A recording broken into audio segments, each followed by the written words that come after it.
Greetings, history nerds. I'm Jason, and this is the Florida History Blog podcast. Today we're talking about one of Florida's greatest failures. It's the story of the Cross Florida Barge Canal. For centuries, people dreamed of a shortcut across the state. They wanted to avoid the long and dangerous trip around the Florida peninsula. The idea was first mentioned in the 1500s by the Spanish, but it wasn't until the 1900s that the dream actually started to happen. The first big attempt was in the 1930s. It was part of Franklin D. Roosevelt's New Deal. It was a huge project meant to create jobs.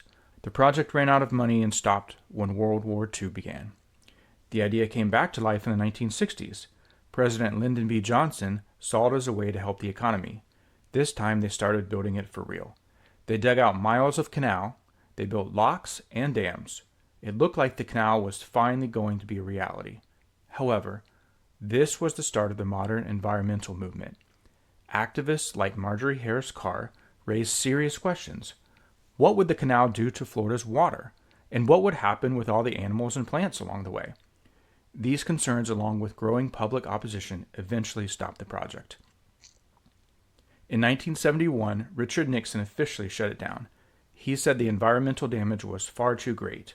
The partially built canal was never finished. There is a happy ending. The land where the canal was being built was saved. Today it's a beautiful park called the Marjorie Harris Carr Cross Florida Greenway. People can go there to hike and bike and enjoy real Florida nature. The story of the canal is a great lesson. It shows that sometimes a shortcut isn't worth the cost. That's all for this episode. Be sure to subscribe and share to your social network. We'll see you next time.